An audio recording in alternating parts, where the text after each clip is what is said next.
Bueno, yo creo que ya podemos dar inicio. Muy buenos días para todos. Bienvenidos a este espacio que estamos ofreciendo desde Garantías Comunitarias. Mi nombre es Hugo Ortiz. Yo soy parte del equipo de consultoría en riesgos que trabaja para Garantías Comunitarias. El día de hoy queremos hablar de pérdida esperada.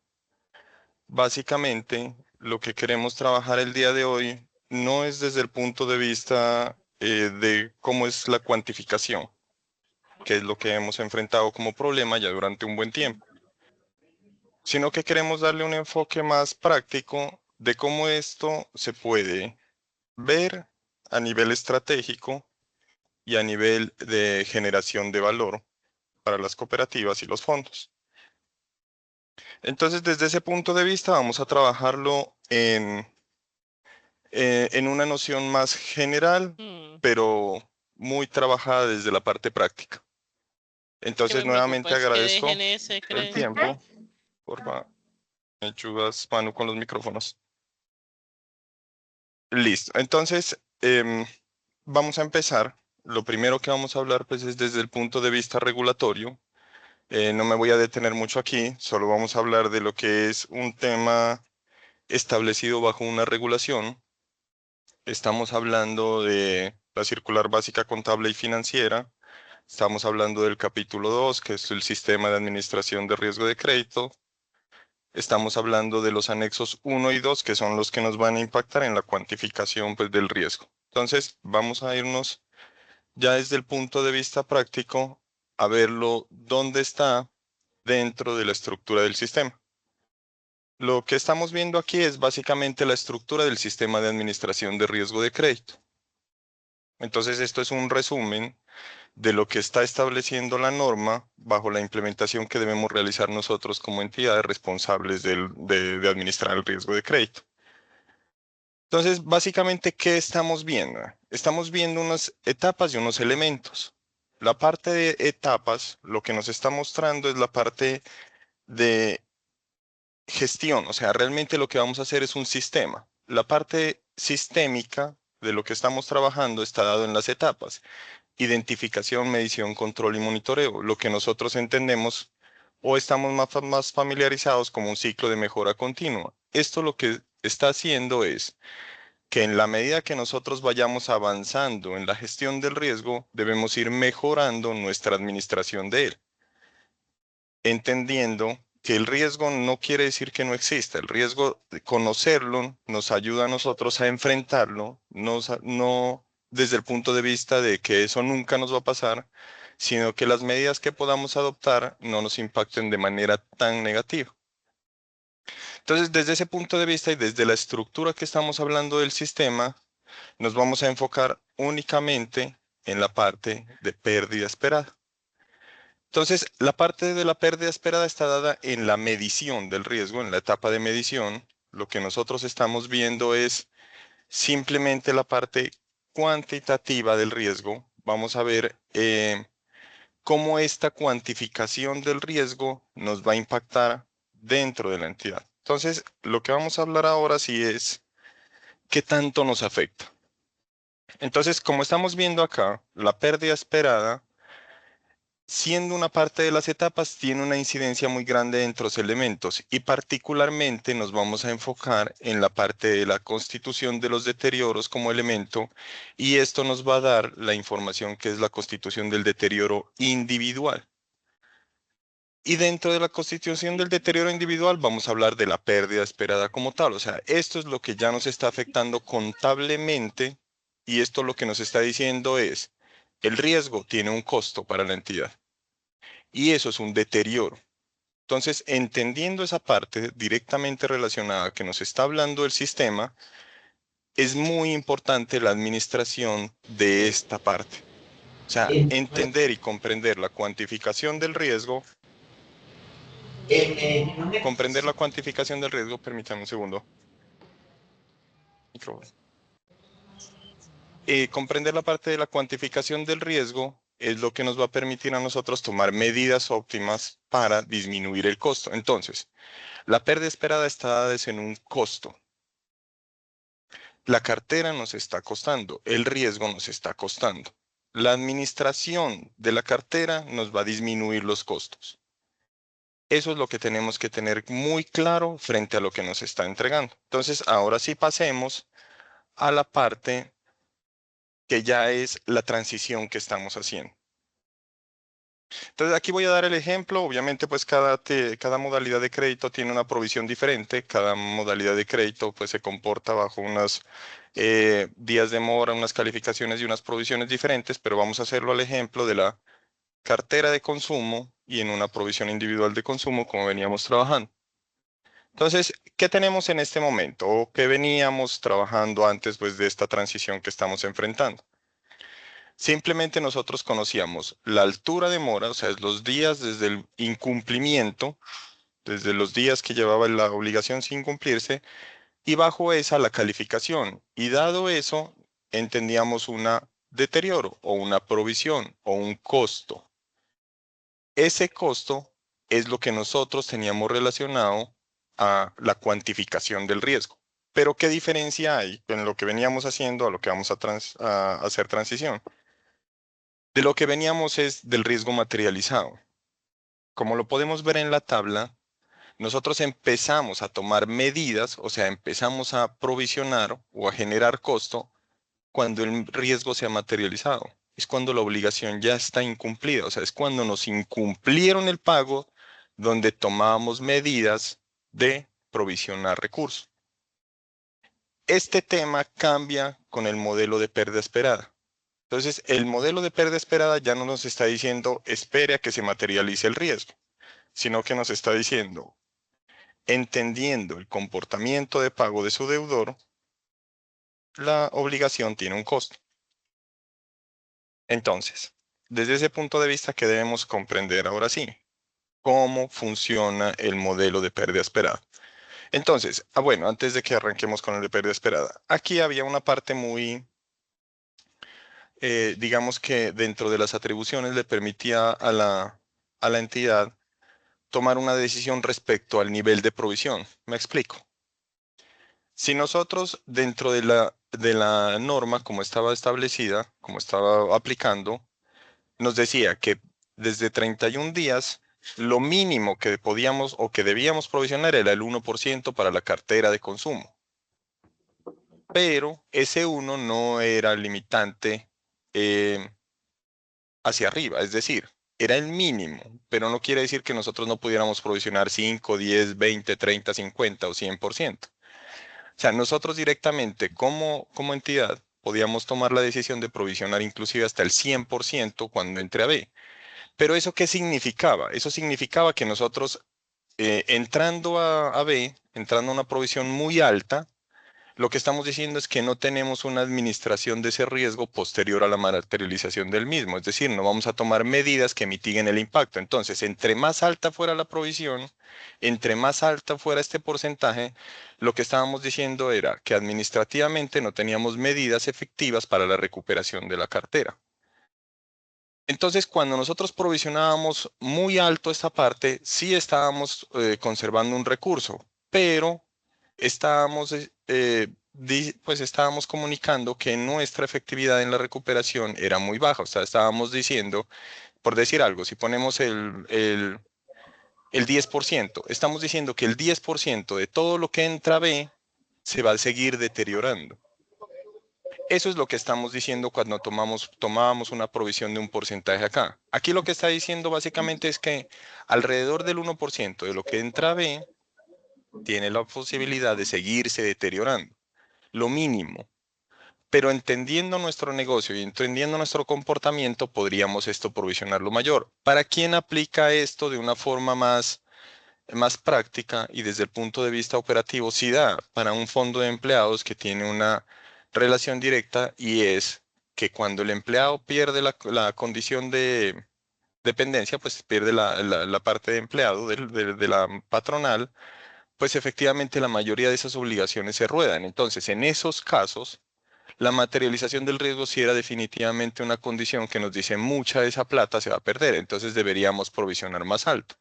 Y básicamente es el principio de la cartera de microcrédito, que es lo que nos dice que pasa un día después de los 30 días y ya la provisión debe ser mucho más alta.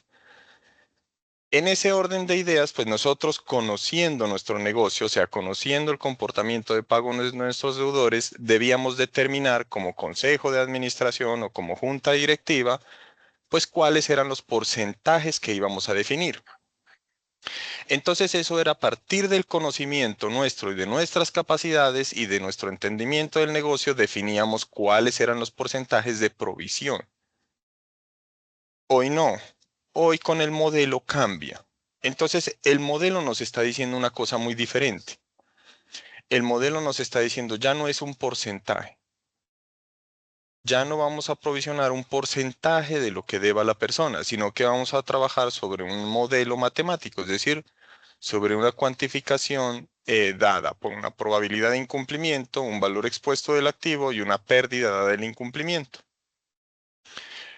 Pues voy a hacer aquí, yo sé que aquí hay muchos niveles de entendimiento y de conocimiento, yo sé que hay muchas de las entidades que van muy avanzadas en esto, pero voy a procurar darlo desde la parte más básica y nos vamos adentrando en la parte más técnica. Cuando nosotros nos hablan de probabilidad de incumplimiento de los componentes que estamos viendo acá, son valores numéricos. La probabilidad de incumplimiento son valores numéricos que comprenden un rango entre 0 y 1.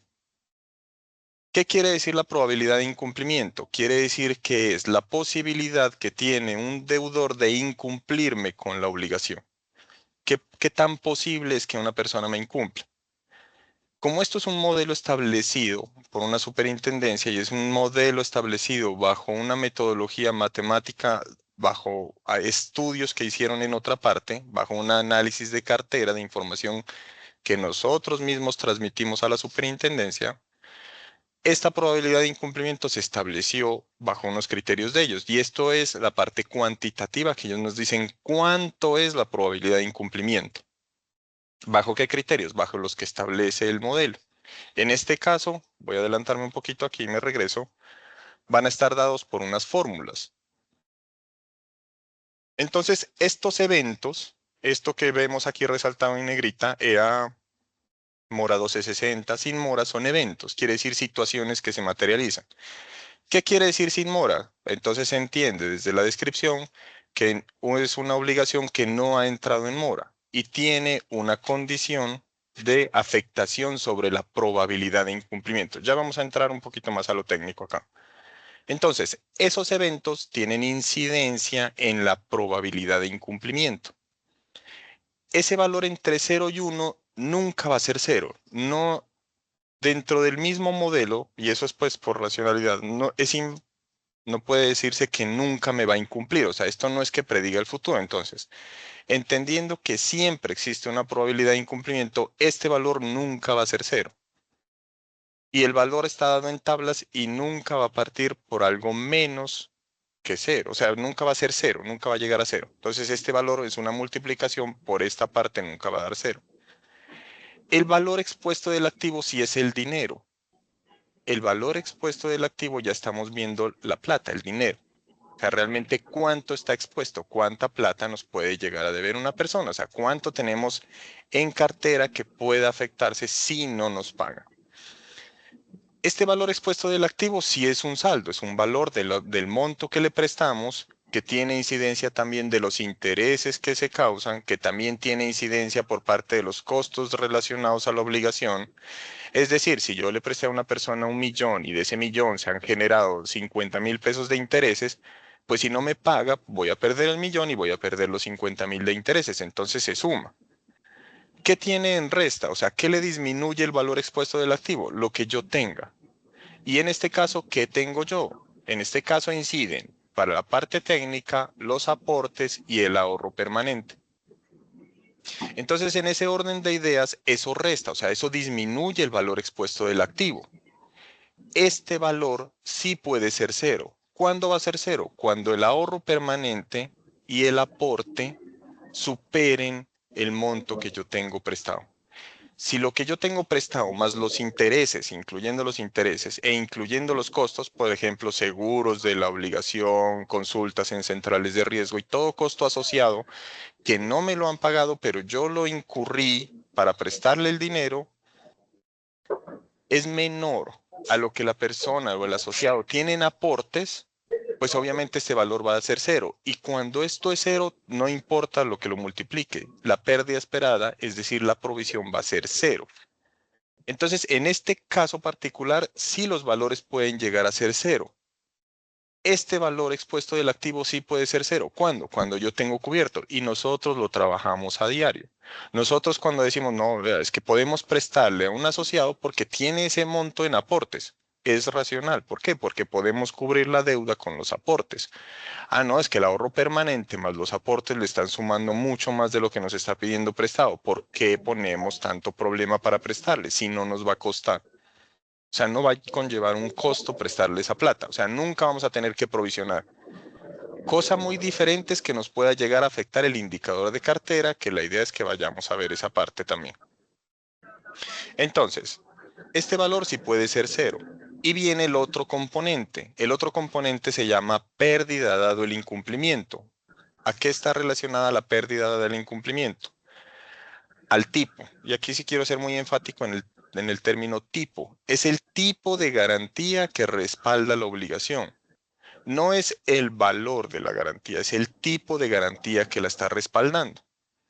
Y ya en la parte, cuando nos ponemos a hablar de tipo de garantía, sí tenemos que entrar en un tema jurídico que ya vamos a tocarlo un poquito más adelante para que comprendamos por qué es tan importante el tipo de garantía. Entonces, lo que estamos diciendo es que hay tipos de garantías que tienen mejor cobertura sobre el riesgo y hay tipos de garantía que no tienen buena cobertura sobre el riesgo de prestar. Entonces, esto nosotros lo hemos entendido desde hace mucho tiempo. O sea, nosotros, ¿qué es la garantía? Y siempre nos has dicho, la garantía es un accesorio. La garantía no nos garantiza que la persona nos pague. O sea, el hecho de que alguien nos ponga un bien en hipoteca o que nos ponga en prenda un vehículo no nos garantiza que nos va a cumplir con la obligación. Lo que nos está diciendo es que en el caso de que incumpla, el impacto va a ser menor. Por eso se llama pérdida dado el incumplimiento, o sea, cuando ya incumplieron. Entonces, este costo sí está afectado, pero en una proporción de acuerdo al tipo de garantía. Entonces, dependiendo del tipo de garantía, este valor va a ser más cercano a cero, que puede también llegar a cero, o puede ser 100%, que es cuando la garantía ya no tiene ningún tipo de cobertura. Entonces, ¿cuándo puede ser una garantía cero? Cuando tiene una condición de idoneidad, y ahí es donde les hablaba del término legal. El tema de idoneidad está relacionado a la cobertura que tenga la garantía sobre la obligación, a la liquidez que tenga, o sea, es la disponibilidad del recurso para cubrir la obligación, y la otra es el amparo legal o la validez legal que tenga ese tipo de garantía para hacerse efectiva. Entonces, esas tres condiciones son las que le dan el término de idoneidad en la garantía. La idoneidad es lo que nos da la cobertura. Entre más idónea sea, pues entre la idoneidad sea mejor, va a poder llegar a cero. Si esto es cero, independiente de lo que yo tenga expuesto, independiente de la probabilidad de incumplimiento, yo no tengo que incurrir en una provisión. Entonces, estos dos elementos sí pueden llegar a cero, la probabilidad de incumplimiento no. Ahora, eh, vamos un poquito más profundo. Si tienen preguntas, por favor, pueden ir anotándolas en el chat o me van levantando la mano y yo procuro ir respondiendo. Entonces, eh, esta es la constitución del valor que vamos a guardar. Esto es el costo relacionado a cada obligación, mas no es el indicador de mora. No es no es cómo va a quedar calificada la obligación. Y aquí es donde se desliga de lo que veníamos acostumbrados antes. Directamente nosotros sabíamos los días de mora, directamente sabíamos la calificación y directamente sabíamos el costo. Esto era correlacionado. Hoy no, hoy se independiza. Esto es el costo. Va desligado de los días de mora y va desligado de, de la calificación. O sea, son independientes. Entonces nosotros tenemos que entender que aquí lo único que estamos haciendo es calculando el costo que tiene una obligación al prestar, más no en la calificación y más no qué tanto nos va a afectar el indicador de cartera. Esta parte, y esto es lo que tenemos que entender, esto es una parte del sistema como tal y de la cuantificación. Entonces, pasemos ya a la parte más práctica de cómo está aplicando el modelo, pues cómo aplica todo esto dentro de la afectación que tiene para la provisión y la calificación. Entonces, ¿qué es lo primero que nosotros hacemos dentro del modelo de referencia? O sea, ¿qué es lo que hace primero el modelo? Lo primero que hace el modelo es establecer un puntaje. ¿Qué es lo que está haciendo? Visualizando a partir de estos eventos, está calculando un valor que se conocemos o que lo tenemos referenciado como una Z. Esta Z lo que nos está dando un puntaje, esta fórmula nunca va a ser cero. Este puntaje nunca va a ser cero, entonces por eso mismo la probabilidad de incumplimiento nunca va a ser cero. Entonces, este valor que nos está dando se está convirtiendo en un número. Ahora, ¿qué es lo que nos empieza a enredar a nosotros? Que cuando nosotros obtenemos un puntaje de los eventos, le asignamos una calificación inicial y entendemos que esa calificación inicial es la que nos está dando cuánto vamos a provisionar y ahí es donde nos regresamos a la forma anterior. Y no, todavía no. Eso no tiene todavía un tema de calificación definitiva. Esto es un tema que a partir de un puntaje establece una letra. No lo veamos como la calificación con la que va a quedar la obligación. Es solamente que está convirtiendo un número en una letra. ¿Para qué? Para poder comunicarse adecuadamente con el siguiente paso, que es un tema de alineación de la calificación. Y es decir, que cuando nosotros, a partir de una serie de eventos que puede tener la obligación, convertimos ese número en una letra y esa letra la podemos comunicar con la calificación que tiene por arrastre, que es decir, cuando un deudor tiene más de una obligación y si una obligación tiene una calificación de riesgo mayor a la otra, la arrastra, o sea, se iguala a la más deteriorada o a la de mayor riesgo. La otra es la calificación por reestructuración, que es una condición dada por una modificación a las condiciones iniciales del crédito, que lo que nos está diciendo la reestructuración es que alguien nos está diciendo que efectivamente o potencialmente puede presentar problemas para cumplir con la obligación, pero nos está diciendo que hay una condición que puede afectar el cumplimiento de la obligación y cambiamos las condiciones iniciales y eso es una reestructuración y bajo la reestructuración ya la naturaleza y la norma establece cómo debe, no cómo calificarse, sino cómo debe comportarse la calificación. Y en este caso es que si una persona está en mora, debe mantener en mora durante 2 periodos consecutivos en el cumplimiento para irlo escalonadamente bajarlo y que si incumple en algún momento vuelve y se sube a la máxima calificación de riesgo que haya tenido. Y esa es la condición de reestructuración. Y la otra es la calificación por evaluación de cartera. Recordemos que la evaluación de cartera es un proceso de seguimiento dentro de los elementos del sistema. Y esto es una calificación cualitativa a partir de un análisis de los criterios que están establecidos bajo la norma, al menos esos criterios que nos permiten definir que bajo esos criterios alguien tiene riesgo independiente de cómo esté hoy, de la foto que tomemos, pero bajo el análisis nos dice hay que recalificarlo, hay que cambiarle la calificación. Entonces, al tener esas calificaciones, al tener esas condiciones, lo que está haciendo el sistema es alineando el lenguaje de números a letras para poder comunicarse con lo que hay hoy actualmente y al poder determinar una calificación, miren que ahí ya puede determinar la probabilidad de incumplimiento. O sea, que esta parte de convertir un número en letra, lo único que está haciendo es ajustar el lenguaje para poder comunicarse con lo que hay hoy. Y a partir de la comunicación puede establecer una probabilidad de incumplimiento. Esta es la parte que nosotros tenemos pues como tan dispersa en el momento porque decimos, venga, pero si es que el modelo ya me lo está dando una calificación, ¿por qué yo no provisiono con esa calificación? No, no es que esté dando una calificación para provisionar, está dando una calificación para poder comunicarse adecuadamente dentro del mismo sistema. Esta probabilidad de incumplimiento que vuelve otra vez después de comunicarse, miren qué le está haciendo, pasando de letras otra vez a números porque vuelve a un número. Y ahí sí ya lo convierte numéricamente en una operación cuantitativa y vuelve esta probabilidad de incumplimiento y la multiplica por el dinero y vuelve y lo multiplica por la cobertura que tiene la garantía. Y miren que por eso estamos aquí señalando esto que es dinero. Aquí sí nos está cuantificando. Esto nos cuantifica el costo que tiene la obligación. Aquí. Esto es lo que está haciendo. Y una vez ya cuantificó y ya sabemos cuánto nos cuesta la obligación, retorna el tema y hace un proceso que se llama homologación de la calificación.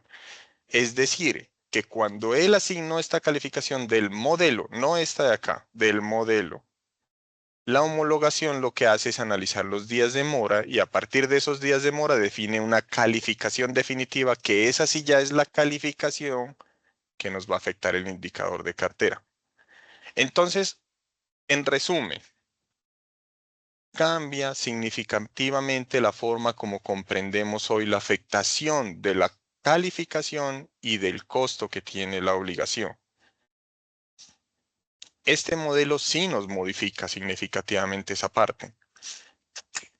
Esa modificación que está haciendo el modelo requiere de nuestra parte una adaptación. Requiere que nosotros comprendamos adecuadamente este flujo de trabajo que está haciendo, este flujo de modificaciones que está haciendo el sistema para que podamos adoptar medidas eficientes respecto a este costo. Porque nosotros lo que tenemos que entender es el costo. Y entonces miren que acá ya desaparece esta condición. Miren que acá ya no es un tema de materialización del riesgo, que era como estaba acá. Nosotros veíamos que cuando se materializaba el riesgo provisionábamos. No, acá no. Acá estamos analizando la condición de la obligación en todo el tiempo para poder determinar si hay una probabilidad de incumplimiento. Entonces viene un punto crucial aquí y vamos a enfocarnos en este tema de la probabilidad de incumplimiento.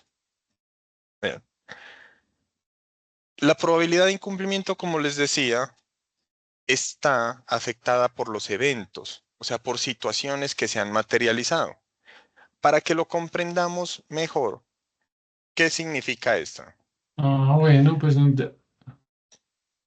Listo. Recuerden que si hay preguntas, me levantan la mano o me lo escriben en el chat. Vean. Ahora sí, vámonos a la parte técnica de cómo está determinando la probabilidad de incumplimiento. Y entonces aquí es donde hay un cambio también drástico en que nosotros, recuerdan lo que les hablé hace un momento de que nosotros como administración podíamos determinar la probabilidad de incumplimiento acá. Nosotros acá decíamos que si provisionábamos el 10% en B, estamos entendiendo que el 10% de todas las obligaciones que llevan a esta situación se van a seguir rodando, es decir, se van a seguir deteriorando. Eso es lo que estamos asumiendo acá. O sea que esa es nuestra probabilidad de incumplimiento. En este modelo no. En este modelo son eventos. Entonces, ¿qué hace el modelo? ¿Qué hace la metodología? Y yo quiero que nos enfoquemos acá. Miren que las zetas tienen unos valores negativos y unos valores positivos en cada uno de los eventos que está analizando. Y hay unos valores, hay unas constantes. ¿Qué nos están diciendo estas situaciones? ¿Qué nos dicen los menos y qué nos dicen los más? Y entonces enfoquémonos aquí.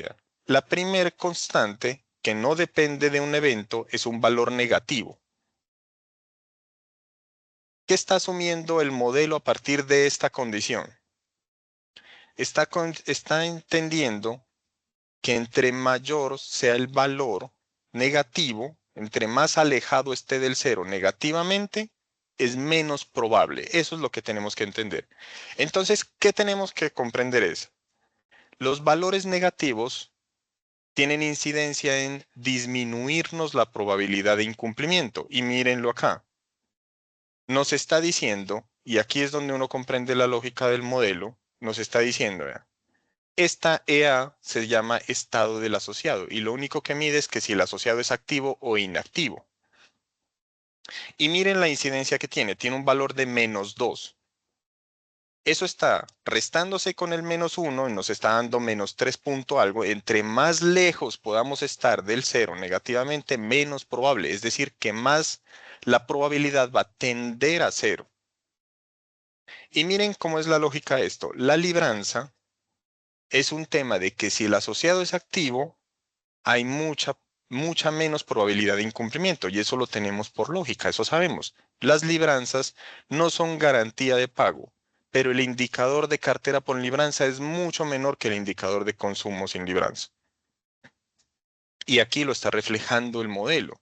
El modelo nos está diciendo, este valor tan negativo nos está diciendo que es menos probable. Entonces miren el evento. Si el asociado no es activo, este valor desaparece y la z va a quedar en -1 si solo tuviéramos esta situación. ¿Qué quiere decir eso? Que es más probable, no quiere decir que vaya a incumplir, sino que es más probable que una persona que era de consumo con libranza, que ya no es activo, me incumpla, que un asociado que sí es asociado activo y que es de consumo por libranza. Está incidiendo en la probabilidad de incumplimiento y asimismo funciona cada uno de los componentes, cada uno de los eventos que está analizando. Básicamente, y el modelo se redujo bastante, porque ahora lo que está analizando son comportamientos de pago. Y esto también es muy importante en el modelo. Él está analizando cómo ha pagado en los últimos 12 meses, en los últimos 24 meses y en los últimos hasta 36 meses. Y miren que acá también analiza eso. Analiza para cada uno de los modelos cómo ha sido su comportamiento de pago. ¿Por qué? Porque él lo que está diciendo en términos prácticos es que si alguien ya le incumplió antes, pues es más probable que le vuelva a incumplir, porque ya materializó el riesgo. Entonces, en ese sentido, miren que aparecen los más. Y los más lo que nos están diciendo es que a esto lo están acercando a cero o inclusive creciéndolo. La z, a partir de un -1 que aparece como base, está diciendo que si se materializó alguno de los elementos que tenemos acá con signo positivo, si hay eventos materializados de este tipo, entonces me va a cambiar el sentido. Entonces, miren, vámonos con este. Ignoremos y vamos a enfocarnos en estos dos elementos. Si arrancamos por un menos 1.5, que es la constante y esa no depende de ningún evento, pero la persona en los últimos 12 meses me ha incumplido con más de 30 días, o sea, ya estuvo una mora más de 30 días en los últimos 12 meses, le está sumando 2.4. O sea que el valor de la Z ya no es menos 1.5, sino más 1 prácticamente, pues más 0.90 y algo. Entonces pasa de ser muy negativo para ser positivo. Entre más positivo sea, entre más grande hacia el positivo vaya, más probabilidad de incumplimiento tiene. Entonces la PI va a ser mayor y entre más cercano sea a 1, pues obviamente más va a impactarme en el costo. Y eso es lo que está diciendo. Si una persona ya les materializó la mora en los últimos 12 meses, ¿qué quiere decir? Pues que tiene probabilidad de incumplirle. Entonces, entendiendo eso, pues obviamente va a tener incidencia. Y asimismo, miren que el de 60, como ya incumplió mucho más, también tiene un 3, un más 3. Entonces, ¿qué es lo que nosotros tenemos que trabajar acá? Nosotros, estos eventos es lo que trabajamos para disminuir la probabilidad de incumplimiento. En esto tenemos que incentivar para que estos más no se materialicen y tenemos que hacer énfasis en que estos menos sí se materialicen. Entonces, cuando no hay mora, miren que lo disminuyen menos 0.5. Cuando está asociado activo es menos. Cuando es de un fondo de empleados también tiene incidencia. Cuando hay fondos de empleados tiene eso. Cuando el valor de la cuota, esto es para fondos de empleados. Entonces, aquí es donde nosotros incidimos. Diana, bien, pues dale, por favor. Hola, buenos días, ¿cómo estás? Una Muy bien, pregunta. gracias. Por favor. Bueno, entonces tú acá nos dices que se calcularía como este evento donde podemos, digamos, sacar, puede que la posibilidad de incumplimiento sea mayor o menor, ¿sí? ¿Tú me puedes indicar, o sea, en este modelo matemático, qué significa cada uno? Por ejemplo, EA, FE. Entiendo Ay, el siguiente que dice como el valor de la cuota, bueno, plazo, pero me podrías explicar un poquito más, es que al inicio no te entendí como la primera parte.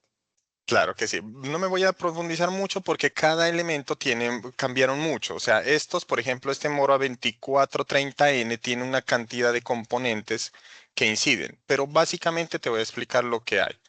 EA es asociado activo, estado del asociado realmente se llama, estado del asociado. Y lo que quiere decir es que si el asociado está activo, si el asociado tiene aportes, esto toma un valor de 1. Esto se convierte en un 1. Estos son unos y ceros. Se van a convertir en unos y ceros. Si el asociado es activo, se convierte en un 1. Si el asociado no está activo, se convierte en un 0. Cualquier número multiplicado por 0 desaparece dentro de la matemática. Entonces aquí ya no va a afectar. Por eso te digo que son eventos. Y estos son ceros, estos FE, EA, Valcuota son ceros y unos. Son condiciones, son eventos. Este Mora 1230, lo que quiere decir es que en los últimos 12 meses, la obligación presentó moras entre 30 y 60 días. Si la obligación en los últimos 12 meses presentó una mora de 12 y 30 días, aparece como un 1. 1 por esto. Entonces esto suma. Ahí es donde tiene impacto. Yo te voy a compartir dentro de la norma y enseguida les envío lo que es cada uno de estos eventos. Y lo que tienes que comprender es que se convierten en ceros y unos, nada más. Son ceros y unos. Entonces, cuando nosotros vemos estos ceros y unos como eventos, como situaciones que se han materializado, es donde van a tener incidencia en afectarme la Z y en aumentar o disminuir la probabilidad de incumplimiento. Listo, yo te comparto estos, cada uno lo que significa cada uno de estos. Listo. Continuemos para que nos podamos rendir y podamos hacer, pues ya validamos más al final porque el tema siempre es un poquito amplio. Entonces, miren que volvamos acá. Entendiendo esa Z, entendiendo esta Z, esos valores, miren que entre más pequeña sea la Z, entre más cercana a cero, Pues es muy diferente multiplicar 1 por 1.000.000 que 0.1 por 1.000.000. El valor de provisión va a ser mucho más bajo. Eso es lo que nosotros tenemos que comprender matemáticamente. O sea, siempre esta API tiene que tender lo más que se pueda hacia cero. O sea, siempre tenemos que apuntarle al menor valor. Listo. Ahora, quiero, y aquí también voy a hacer un poquito de énfasis, es dónde nosotros tenemos incidencia cuando otorgamos el crédito. Entonces vamos a hablar del ciclo del crédito. El ciclo del crédito es otorgamiento, seguimiento y recuperación. Esos son los tres componentes que están dentro de la, de la estructura de un ciclo de crédito. Cuando nosotros otorgamos, ya nosotros este valor expuesto lo estamos materializando. O sea, ya entregamos la plata, aquí ya no hay forma sino hasta que nos pague de recuperar este valor expuesto del activo o en la medida que nos vayan pagando. Cuando nosotros otorgamos, antes de otorgar establecemos el tipo de garantía. O sea, nosotros le decimos, vea, yo le presto con codeudor, yo le presto con fianza, yo le presto con hipoteca. O sea, que es previo a, o sea, en el otorgamiento, donde nosotros establecemos estos dos componentes. Y estos dos componentes, de ahí en adelante, la única forma de que se modifique el valor expuesto del activo es en la medida que va pagando o en la medida que vaya creciendo aportes y ahorros. Esa es la única forma que se afecta, pero nosotros directamente como administración y como gestión no tenemos incidencia en estos dos una vez se otorgue. Yo no puedo cambiarle el tipo de garantía a un crédito a mitad de camino. No vea, es que yo lo veo como flojo. Yo le presté plata, pero lo veo como flojo, cambiemos el tipo de garantía. No. Eso es cambiar una condición inicial y eso ya es un tema de vulneración frente a la norma porque yo tengo que decirle las condiciones iniciales de cómo le presto en el otorgamiento y eso no se modifica. Y si lo voy a modificar se llama reestructuración. Entonces, bajo estos dos elementos, una vez otorguemos el crédito ya no tenemos incidencia directa. En la única que nosotros podemos incidir es en la probabilidad de incumplimiento. Y esta sí la podemos incidir para que crezca, es decir, para que haya más probabilidad de incumplimientos o para que disminuya, para que haya menor probabilidad de incumplimiento. ¿Cómo hacemos nosotros eso? Hoy, ¿cómo lo hacemos? Hoy lo hacemos acá cuando nosotros llamamos a la persona que nos incumplió a decirle que nos pague. Ahí es donde incidimos. Y ahí es donde nosotros disminuimos esta parte de la provisión que teníamos antes, porque nosotros ya materializado estábamos llamando para que antes de que llegue el corte nos pague. Acá no. Acá está analizando en el tiempo y miren que el modelo también hay que tenerlo en cuenta. Está analizando 12 meses, 24 meses y 36 meses del comportamiento de pago. Él analiza tiempos. Entonces, un evento materializado no desaparece mañana. Es decir, si alguien me incumplió el mes pasado y me materializó este evento, o sea, él me incumplió con más de 30 días en el mes anterior, durante los siguientes 12 meses, esto va a tener incidencia en mi probabilidad de incumplimiento. Solo por ese evento. Así siga pagándome al día después de eso. Entonces esto ya tiene incidencia. Y miren que el -1 por donde yo arranqué se convirtió en un +1 por esta sola situación. Y durante 12 meses. Después de 12 meses es donde desaparece. A 12 meses continuos me pago bien, desaparece esto, se convierte en un 0. Esto ya no me afecta y ya disminuyo la probabilidad de incumplimiento. Pero esto tiene memoria. Sí. Entonces, en ese orden de ideas, Ay, María, usted sí cuando se tan me ayudan juicioso porfa con los conmigo. micrófonos. Mira, Gracias. modelo. Listo. Entonces, cuando nosotros estamos trabajando esta parte de la cuantificación del riesgo, sí debemos aprender a reenfocarnos en lo que estábamos haciendo. Ya no podemos trabajar sobre las personas que están en B para llamarlas a cobrarles. ¿Por qué? Porque ya no es así. Ya es un tema de probabilidad de incumplimiento, no de calificación. Entonces aquí es donde sí podemos incidir. Por eso les digo, vea, ya acá, cuando un crédito está otorgado, dentro de esto no incidimos. Podemos incidir acá. Entonces nuestra gestión de cobranza no se enfoca en un tema de gestionar estos cuánto nos debe o cuál es el tipo de garantía, no. Nos enfocamos en disminuir probabilidades de incumplimiento. Y ahí es donde está la efectividad de la gestión. Ahora, otra condición que tiene el modelo. Hoy es 25 de febrero, ¿cierto? Cuando nosotros hoy vemos una obligación y la vemos calificada en B, puede ser que ayer, 24 de febrero, cumplía 30 días y hoy, 25 de febrero, cumplió 31 días. Hoy, 25 de febrero, él está en B. Cierto, esa es la comprensión que nosotros tenemos de esta provisión individual. Por modelo de referencia, no. Los modelos de referencia no hacen diariamente recalificación, ellos hacen a corte del mes. Entonces, esa obligación que hoy, 25 de febrero, tiene 31 días de mora, no tiene calificación B, tiene calificación A, porque es la calificación que tuvo al corte del mes pasado. Es decir, al 31 de enero, como estaba al día, quedó en A por su procesamiento de datos y todo lo demás y quedó calificado en A. Su probabilidad de incumplimiento es otra cuestión, pero quedó en A.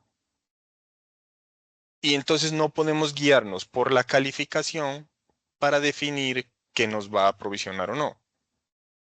Eso es otro cambio de chip que tenemos que tener frente a nuestra gestión de recuperación. Entonces, todo esto incide, o sea, todo esto es un cambio muy drástico en lo que nosotros venimos acostumbrados.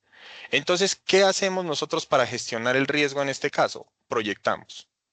Entonces, la gestión de recuperación no es al día de hoy y no es la mora que tenga hoy. La gestión de recuperación es cómo va a quedar al corte. Y si al corte va a quedar con más de 31 días de mora, me va a materializar a esa fecha, me va a materializar este riesgo y me va a afectar la probabilidad de incumplimiento, me la va a aumentar. Entonces, ¿qué tengo que hacer yo en ese caso? Gestionarlo previamente para que no me materialice el riesgo.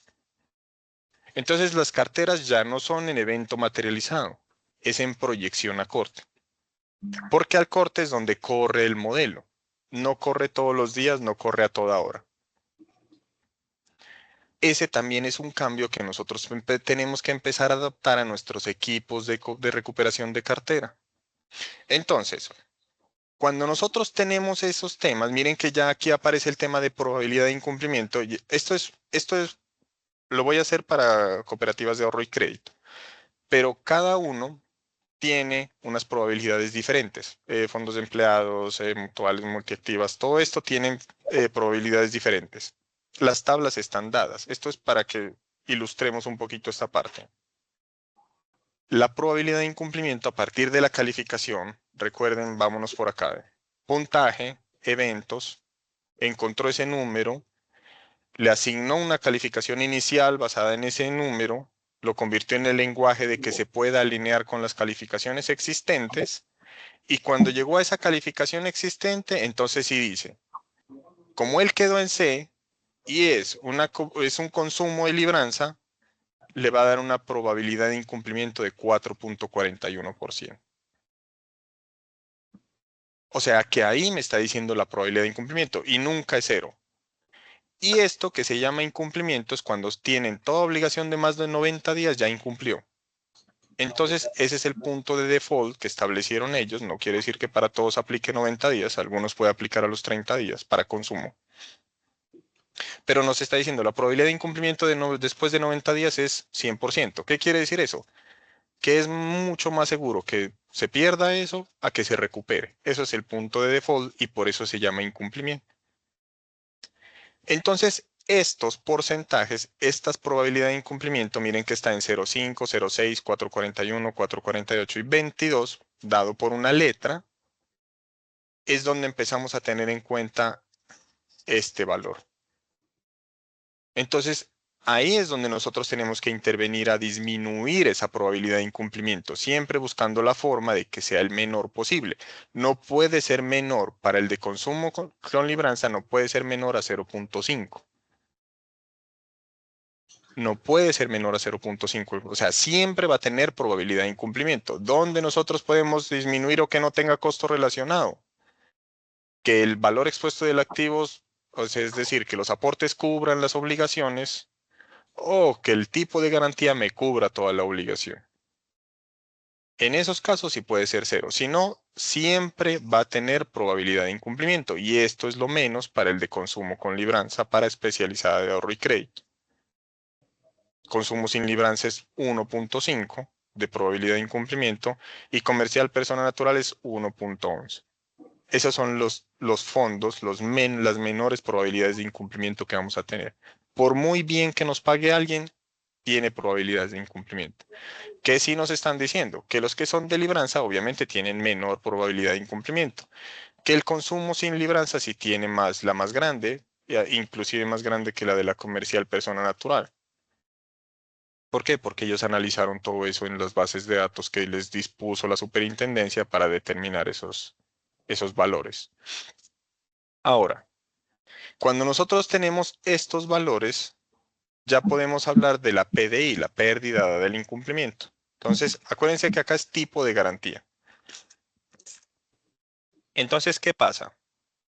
Nosotros estamos acostumbrados y nosotros tenemos por costumbre, por naturaleza, por el tiempo que venimos trabajando, en entender que las hipotecas, por ejemplo, cuando tienen un valor mucho mayor al crédito, pues no hay riesgo. Y no quiere decir eso. O sea, el hecho es que si el riesgo se materializa, no está evitando que se materialice el riesgo, sino que está diciendo es que si se materializa el riesgo, tenemos una buena cobertura en caso de siniestro, y esto se puede comprender como funciona un seguro de un carro.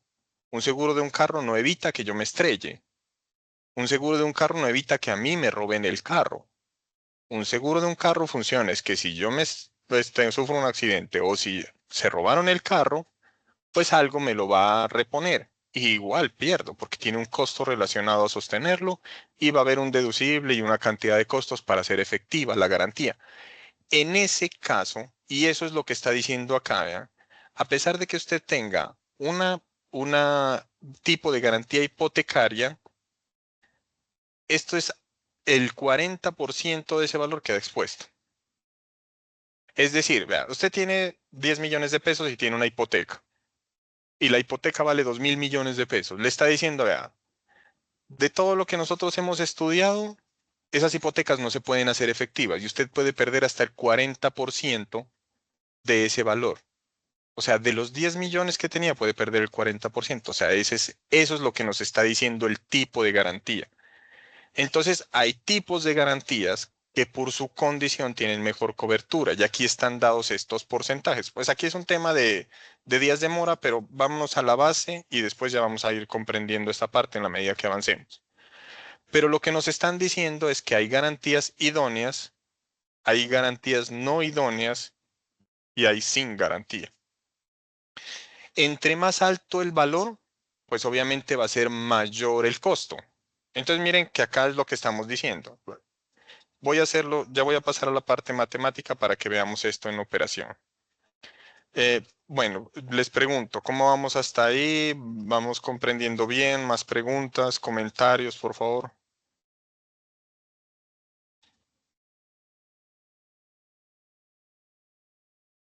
Bien, hasta el momento, gracias.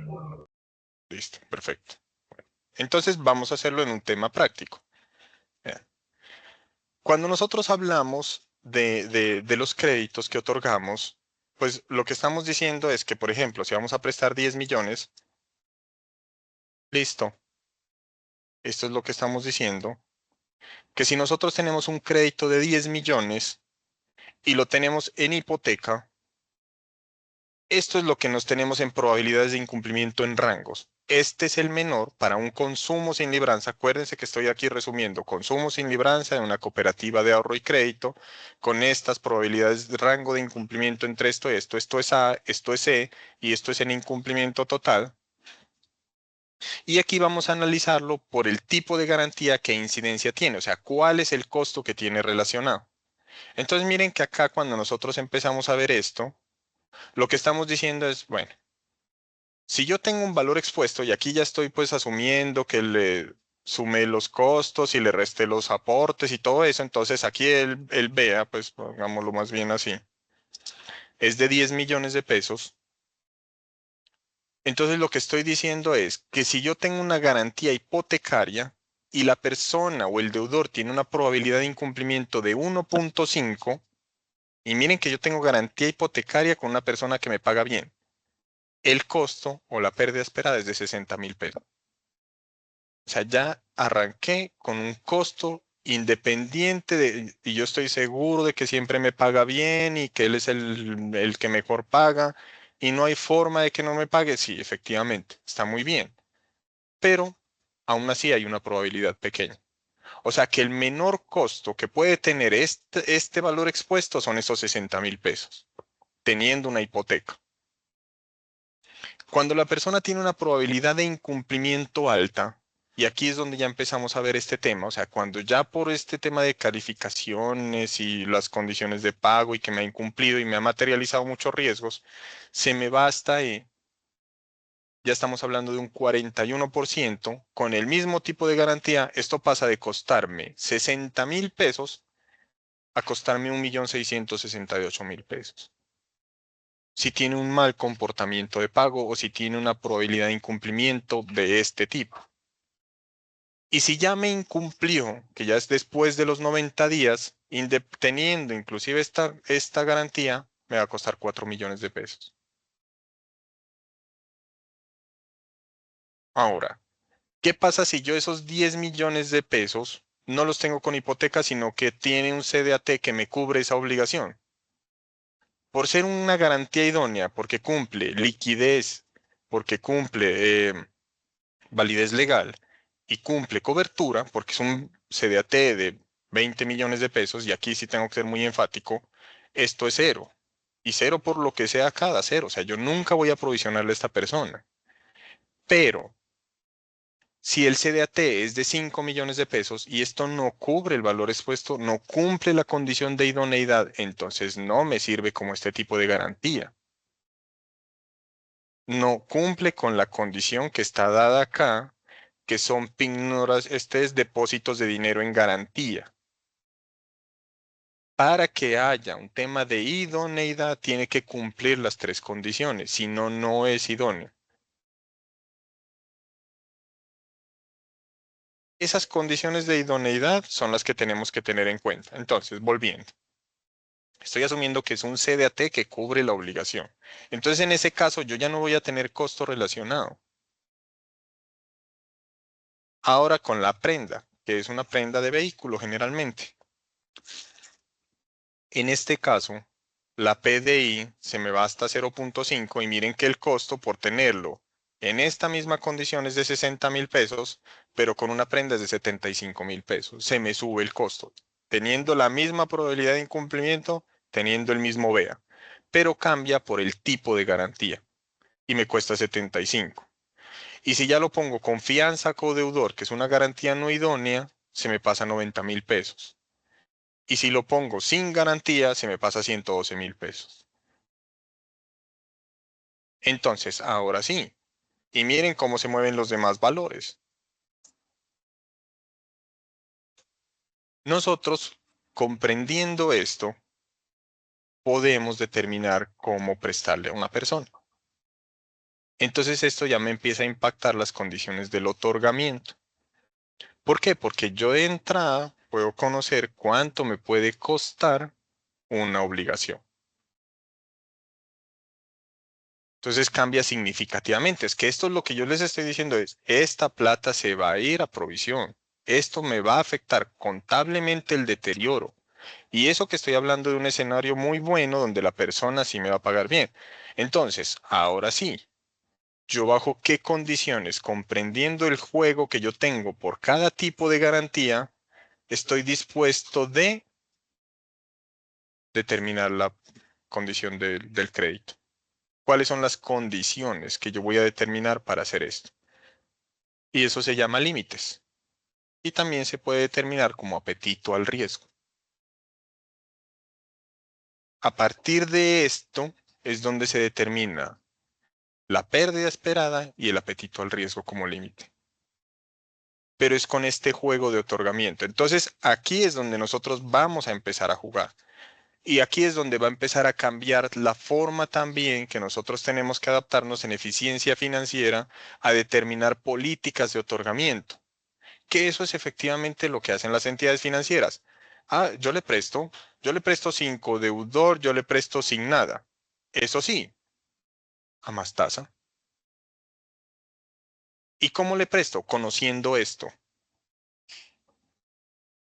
Ellos conocen esto para hacer la condición de clasificarlo en qué probabilidad de incumplimiento queda, y a partir de estos límites donde usted dice, vea, yo a una persona que tenga una probabilidad de incumplimiento mayor al 20% no le presto.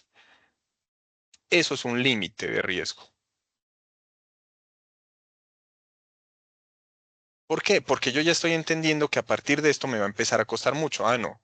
Si tiene probabilidad de incumplimiento de esto, entonces ya no presto más de tanta plata y le presto bajo esta modalidad de, de, de tipo de garantía. Entonces ya nosotros empezamos a jugar diferente el juego del otorgamiento.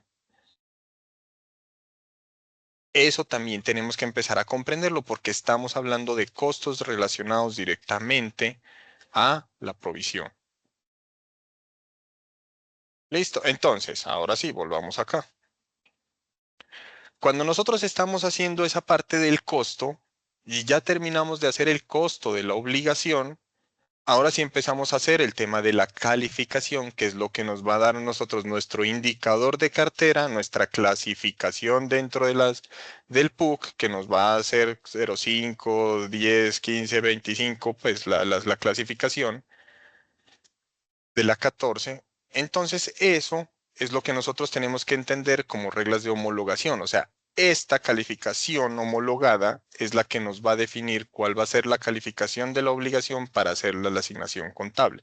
Y eso es lo que nos va a dar el indicador de cartera, independiente del costo que tenga relacionado. Yo les puedo decir, hay obligaciones que pueden quedar en E, incumplimiento mayor a 180 días, en E, y no tener costo.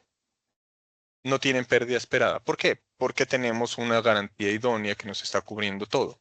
Que no la hayamos hecho efectiva es diferente, pero no tiene costo relacionado. Y también van a haber obligaciones en A que tienen costo. Que esto es lo que nos está impactando hoy tan severamente, porque antes no estábamos, o todo lo que tenía en A, no provisionábamos nada. Hoy sí, porque es el tema de que teniendo probabilidad de incumplimiento nos obliga a provisionarle. Sea poquito, pero nos va provisionando. Entonces miren que una persona en A que tiene sin garantía, que me debe esto, ya me está costando 112.000 pesos. Estos 10 millones de pesos que yo tengo en una persona que no le pedí deudor ya tiene un costo de 112. Entonces, ese costo de 112, ¿yo cómo lo estoy compensando frente a la tasa de retribución? Ángela Cubillos, por favor, bien pueda.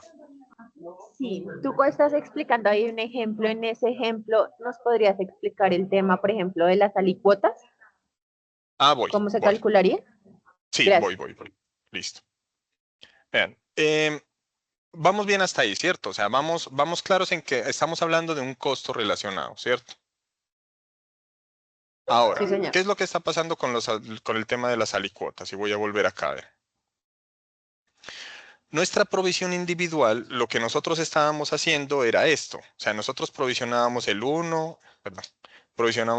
para la B, el 10 para la C, el 20 para la D y entre el 50 y el 100 para la E. Eso estábamos haciendo y eso estábamos provisionando. Pero ¿qué pasa? Cuando nuestra cartera se procesa bajo el modelo, ya no da este valor. O sea, esto, por ejemplo, sumado nos daba 100 pesos. Pero como ya no depende de nosotros, y recuerden que esto ya no estamos incidiendo en cuánto vamos a determinar esto, y nosotros lo teníamos al mínimo porque lo estábamos haciendo así, pero ya vamos a dejar de tener incidencia, eso cambió.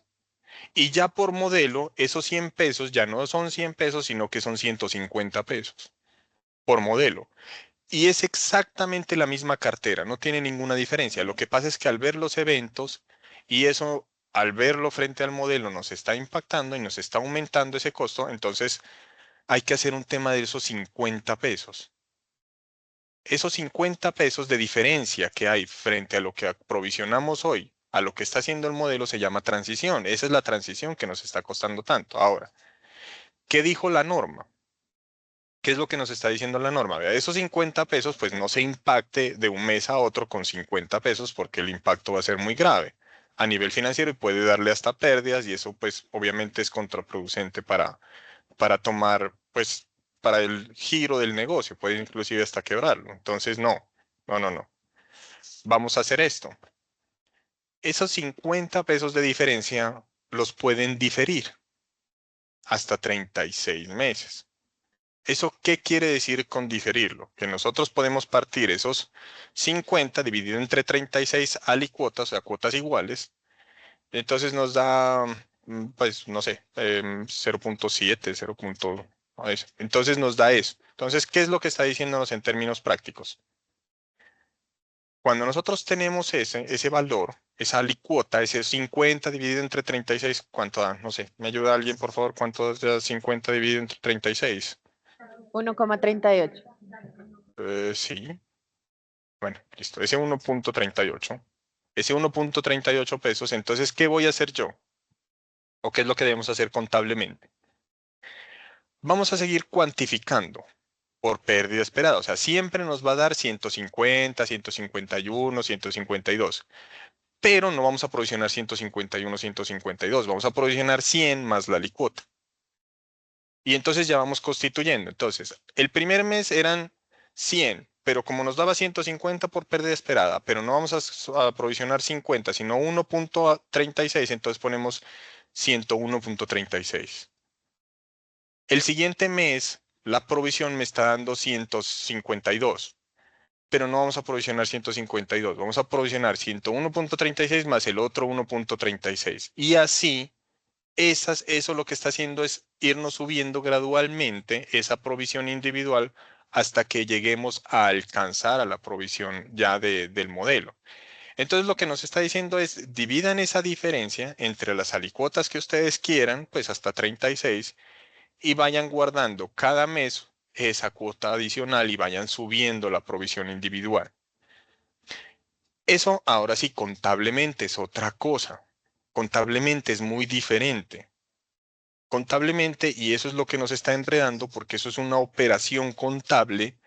Yo conozco OPA en este momento, pues tuve la oportunidad de hablar con OPA y estuve viendo cómo funcionaba el modelo de ellos para hacer el tema de las alicuotas, pues que a mi parecer está muy adecuado, muy ajustado, porque maneja un tema de armonía entre la provisión anterior y la provisión actual y la alicuota, entonces me parece que es razonable para validar que esté haciendo bien el asiento contable. Pero básicamente lo que está haciendo es eso. Él calcula la pérdida esperada y él calcula los 150. Eso él calcula el corte. Pero entonces ya lleva diferente la provisión porque la está llevando con la provisión que tenía al momento más la alicuota. Entonces son diferentes esos valores. Esas alicuotas son difíciles de comprender a nivel contable. O sea, a nivel de que contable funciona, pero es una mezcla de cuotas con cálculo de provisión, con un cálculo de provisión nueva. Entonces nos está enredando a nosotros para entenderlo o comprenderlo a nivel práctico. Entonces, ¿yo qué le sugiero en este tema de las alicuotas? Comprendan bien cuál es la diferencia entre el modelo y lo que da por provisión individual. O sea, comparen cuánto da por esto y comparen cuánto da por modelo de referencia, cuánto da por pérdida esperada. Contablemente validen. Efectivamente tienen que hacer la parte de que contablemente su sistema esté haciendo bien esa aplicación y eso tiene que hacerse bajo un contador y tienen que hacerlo bajo el sistema y tienen que buscar la forma técnica de que eso efectivamente haya armonía en la provisión. Pero en términos prácticos, en términos de seguimiento del riesgo, no se guíen por el valor de la provisión contable, sino guíense por el valor que está calculando el modelo de pérdida esperada. Es decir, guíense por los 150. ¿Por qué? Porque ustedes lo que tienen que comprender frente a tomar acciones, o sea, yo sé que, pues esto, digamos, es un poquito enredado en el tema para saber qué dato utilizar, pero si ustedes se enfocan en el tema de las alicuotas, están distribuyendo un riesgo, o sea, un valor muy grande, lo están distribuyendo entre valores muy pequeños y eso pierde la percepción del riesgo. Eso es como la historia de la rana que si la tiran en agua caliente salta de una, pero si la ponen a calentar el agua y se va calentando ya se muere sola cocinándose. Es más o menos eso. ¿Por qué? Porque nosotros perdemos de percepción el riesgo completo y hay que ver el riesgo completo. ¿Que hay que validar que contablemente eso esté aplicando bien? Sí, pero eso es un tema netamente administrativo y contable. En términos prácticos, para la gestión del riesgo es mejor enfocarse a la cuantificación general de esto.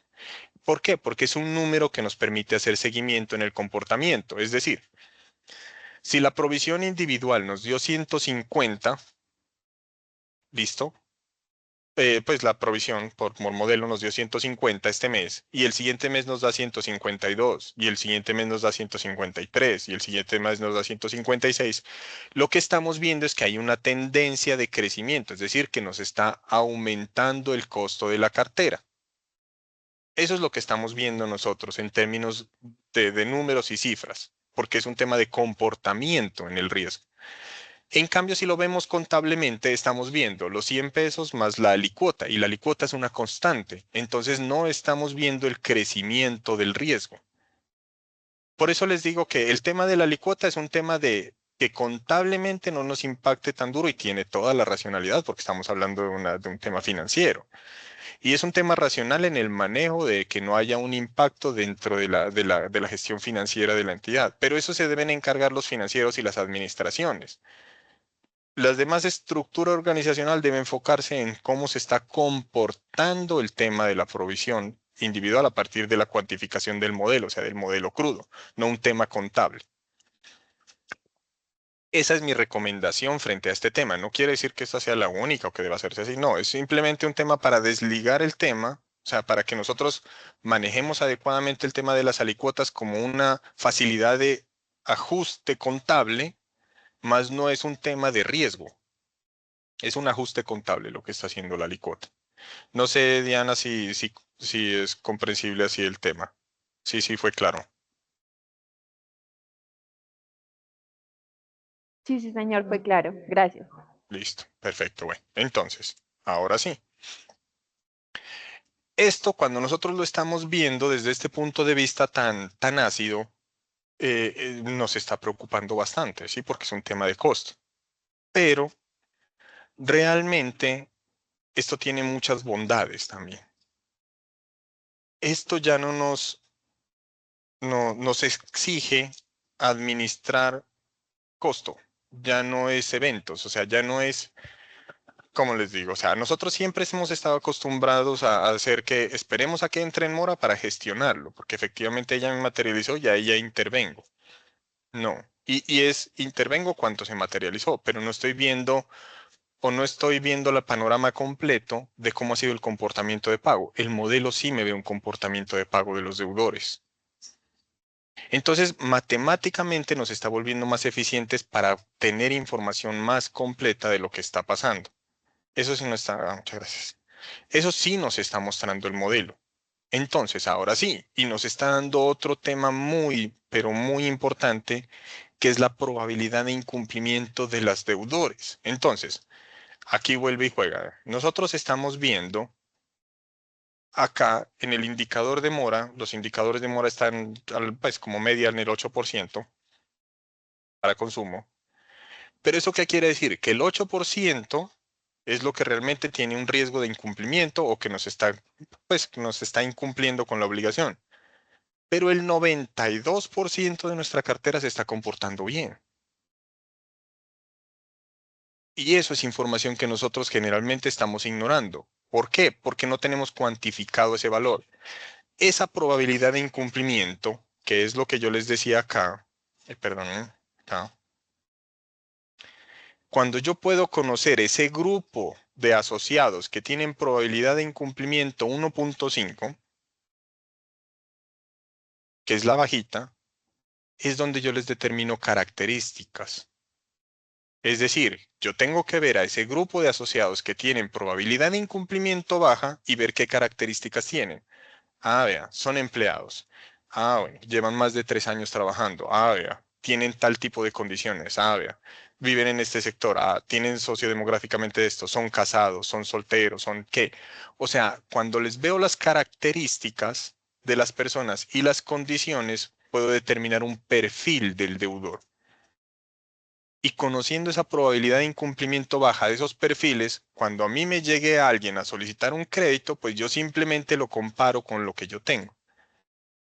Y también voy a ver a estos, que son los malitos, que son los que me incumplen. Y también tienen unas condiciones, vea, es que llevaba menos de 6 meses, vea que tiene contrato a término fijo, vea que tiene estas cosas. Y bajo esas condiciones también los puedo perfilar.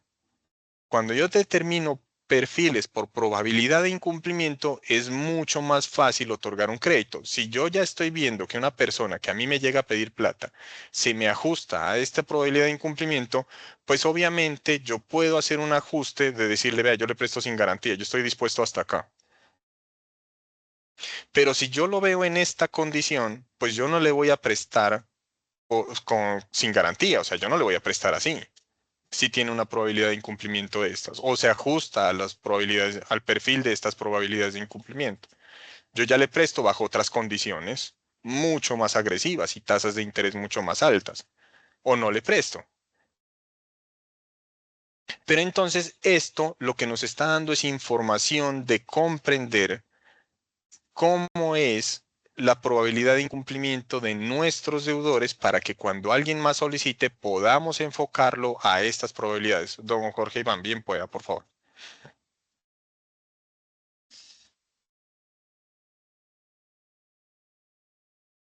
Si me está hablando don Jorge, no escuchamos. O yo no escucho.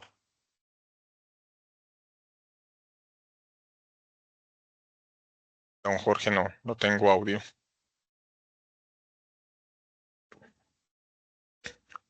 ¿Alguien lo escucha? ¿Sí lo escuchan? No, está en mute. Listo. Si quiere nos escribe si tiene algún problema con el micrófono. Pero continuemos. Entonces, lo que nosotros estamos viendo acá es un tema de que tenemos oportunidad en el otorgamiento de comprender antes de otorgar un crédito cuál va a ser el costo.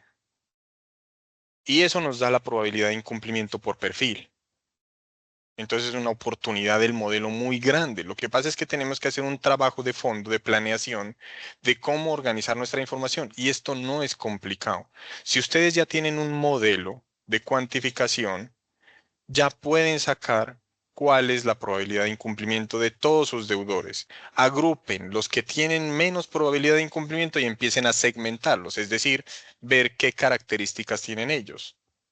Y asimismo, segmenten a los que tienen probabilidades de incumplimiento altas y vean las características que tienen.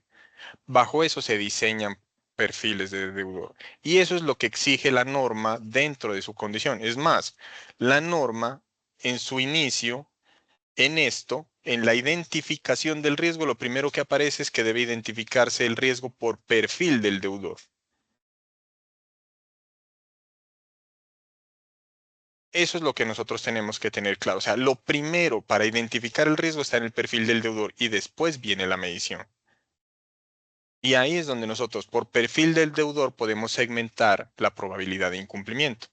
Entonces, esa condición que nos está dando este modelo sí es muy valiosa porque nos está cuantificando el costo.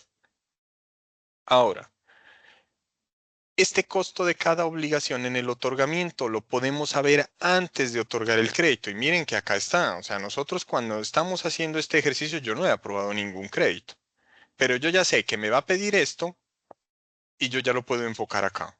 Y bajo esta tabla puedo definir cuál va a ser el tipo de garantía que me debe apalancar la condición dado estas probabilidades de incumplimiento, conociendo los costos relacionados que va a tener la obligación.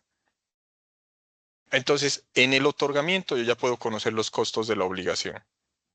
Ya puedo calcular la pérdida esperada. Entonces, desde el principio ya puedo saber cuánto me cuesta. Y esto también nos sirve para determinar el apetito al riesgo, que son los limeles y límites. ¿Vean? Cuando nosotros decimos, ¿vean? Y voy a hacerlo aquí en ejemplo. Cuando nosotros tenemos esta condición, nuestra pérdida esperada es 10 millones. ¿Listo? Cuando tenemos esa pérdida esperada. Y nuestro apetito de riesgo es 11. Entonces, ¿yo hasta dónde puedo prestarle a una persona? ¿Yo qué condiciones para ese crédito puedo prestarle? ¿Puedo prestarle a esta persona bajo este costo? No, porque me sobrepasa mi apetito de riesgo. O sea, a los 10 millones que yo ya tengo, sumarle el 1.600.000 que me cuesta, pues me lo vuela. Yo solo podría prestarle, o sea, que esto de entrada lo niega en estas condiciones. ¿Puedo prestarle a esta persona? Sí, porque no tiene costo. ¿Puedo prestarle a esta persona? Solo en esta condición. ¿Puedo prestarle a esta persona? Solo en esta condición. ¿Puedo prestarle a esta persona? Solo en esta condición. Pero no puedo prestarles en estas condiciones. O sea que cuando nosotros ya sabemos el costo y tenemos un apetito de riesgo de 11 millones, ya sabemos nuestro límite de aprobación. Entonces, de entrada ya nos está pues, quitando muchos problemas. ¿Y qué es este apetito de riesgo? Es el valor que nosotros estamos dispuestos en nuestro presupuesto a tener como provisión sin que nos impacte la meta o el resultado que esperamos al final de año en excedentes. Y eso es el apetito de riesgo en esta provisión. Entonces, hasta aquí podemos prestar. Entonces, ir monitoreando el comportamiento de la pérdida esperada es sumamente importante, porque lo que nos va a decir es hasta dónde podemos llegar. Entonces, todo esto nos sirve desde el otorgamiento. Desde el otorgamiento ya estamos tomando medidas mucho más eficientes para definir si prestamos o no. Ahora, esto solo es en el otorgamiento, porque estamos hablando del ciclo. En el seguimiento nos permite a nosotros, a partir de indicadores, monitorear el comportamiento. Y esto es la evolución de la eficiencia financiera. El seguimiento nos permite hacer un costeo segmentado, nos permite determinar qué cobertura tienen las garantías, nos permite definir cómo están haciendo la gestión de recuperación de cartera, nos permite definir si el costo que incurrimos o el gasto o la inversión que hicimos en una gestión de recuperación está teniendo efectividad. Eso es lo que nos ayuda a validar el seguimiento. ¿Por qué? Porque todo está relacionado a un valor, a plata. Y esto es sencillo. Si me hay menos plata en provisión en pérdida esperada, pues obviamente está siendo efectiva lo que estamos actuando. No. Yo tengo una gestión de recuperación de cartera hoy coactiva, es decir, que siempre es cuando se materializa el riesgo, pero voy a contratar a una persona adicional para que haga gestión de recuperación preventiva. Listo, esa persona me cuesta alrededor de 2 millones de pesos. Entonces, ahora sí, esos 2 millones de pesos se están viendo reflejados en la disminución del costo de la recuperación. ¿Están disminuyendo en costo de provisión esos 2 millones de pesos que me cuesta la persona? Ah, sí, voy por más de 3 o 4. Entonces sí está siendo efectiva mi estrategia. No ha disminuido nada, sino que está aumentando. No está siendo efectiva. Entonces nos permite hacer seguimiento de las estrategias que tenemos de recuperación. Y en la recuperación también permite hacer un énfasis en la gestión preventiva y también nos permite clasificación de la cartera. O sea, que ya la recuperación no se hace por las personas que están en mora. O sea, ya no es, vea, es que él tiene 31 días, llamémoslo a cobrarle. No, él pagó, él siempre paga. No, es cómo ha venido atendiendo la obligación y cómo va a quedar al corte. Si tiene probabilidad de incumplimiento alta, que el valor nos lo está dando el modelo, y adicionalmente tiene un riesgo de quedar en incumplimiento en el corte, pues obviamente con más razón hay que hacerle gestión. Y esto lo vemos diariamente en el sector financiero. El sector financiero tiene una recuperación de cartera enfatizada. Es decir, los que ya me han incumplido es a los que más llaman. A los que tienen mayor riesgo de no cumplir es a los que están llamando desde antes. Vea, recuerde que su cuota se vence tal fecha. Vea que Entonces, ¿qué pasa? Nos permite a nosotros darle prioridad a los que tienen mayor probabilidad de incumplimiento y nos permite gestionar la cartera de forma más eficiente. No es llamar a todo el mundo. Es llamar a los que tienen mayor probabilidad y mayor costo. Y hay que ser estratégicos y la recuperación ya no se enfoca en llamar a todos, sino direccionarla a partir de las capacidades. Y es definir estrategias de recuperación, quien sea bot que va a llamar a estas personas. Entonces decimos, vea, los que tienen mayor probabilidad de incumplimiento es a los que hay que llamar más. Si no contestan, a esos hay que generarles una alerta para que no solo se les llame, sino que se les mande mensaje de texto, que se los llame en otro horario, que se les reitere las llamadas. Y el tema de estrategia de recuperación ya va enfocada, es un tema de contacto.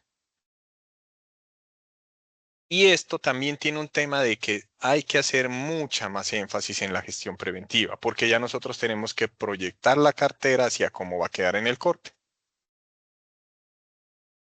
Entonces la distribución de esto es mucho más eficiente. Y la otra es que se costea, o sea, esto es muy fácil porque cuantificamos.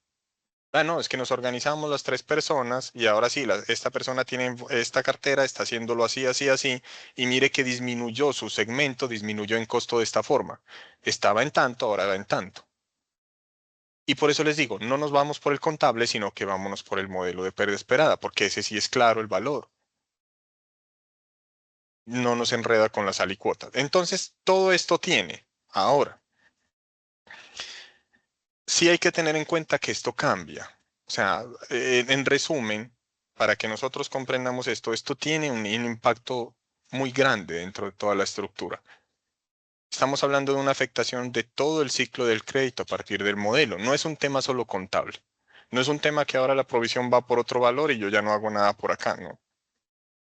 ¿Por qué? Porque las personas le van a decir, vea, es que yo llamé y el señor pagó, o yo no lo voy a llamar porque ese señor está al día. ¿Yo para qué lo llamo? No.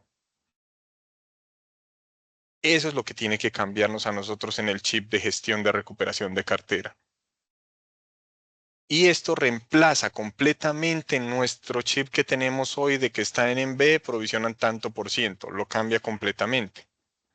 La otra es que ya la cooperativa no puede definir cuánto provisionar. Esto va dado por un modelo. Y nosotros lo único que tenemos incidencia es en la probabilidad de incumplimiento. Y tenemos incidencia en la materialización o no del evento, más no en cuánto nos va a impactar. Esos valores son fijos y están dados. La otra es que estos eventos me pueden a mí afectar toda la vida del crédito. Tienen incidencia hasta 36 meses en la vida del crédito. Otra cosa es que el hecho de que esté al día no quiere decir que no tenga provisión.